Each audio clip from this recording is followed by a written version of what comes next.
3 hadiths qu'on a toujours rappelés pendant le mois de Ramadan. Et je vais débuter ces nuits de Ramadan avec ces hadiths.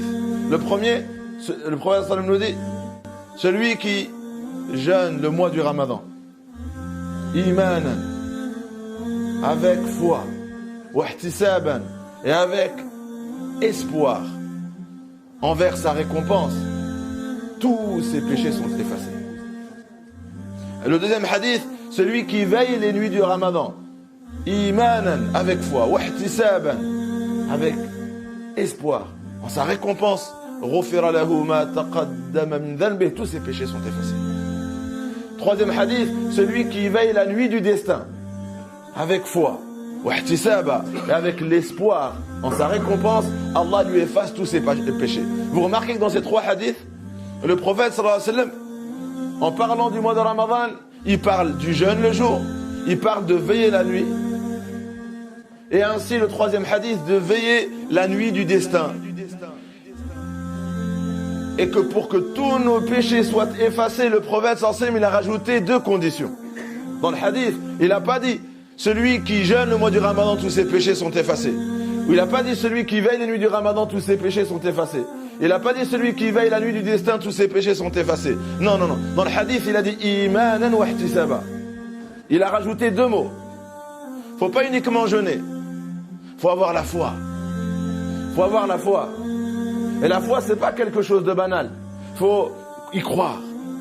Faut réaliser. Il faut y croire. Faut avoir la certitude que le mois de Ramadan n'est pas comme tous les mois. Le mois de Ramadan est un mois où les portes du paradis sont constamment ouvertes. J'y crois. Que les portes de l'enfer sont fermées, j'y crois. Que les shayatines rebelles sont enchaînées, j'y crois. Faut y croire. Faut réaliser que c'est une prescription obligatoire par rapport au trésor que cache ce mois-là. Wahtisaba, et on jeûne avec l'espoir d'avoir toute cette récompense. Toutes ces récompenses-là que nous cite le prophète sallallahu alayhi wa sallam, que l'action surérogatoire a la valeur d'une action obligatoire et que l'action obligatoire équivaut à 70 actions obligatoires, etc.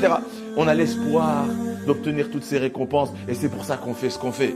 On a le hadith qui dit que l'aumône, la meilleure des aumônes est pendant le mois de Ramadan. Elle équivaut à une aumône fi sabilillah. On y croit et on le fait pour avoir la récompense qui nous a été promise par le prophète sallallahu alayhi wa sallam. C'est ça, imanan wa ihtisaba. On a la foi et la certitude et on espère en obtenir, Inch'Allah, les récompenses. Inch'Allah, on a en face de nous donc un mois béni.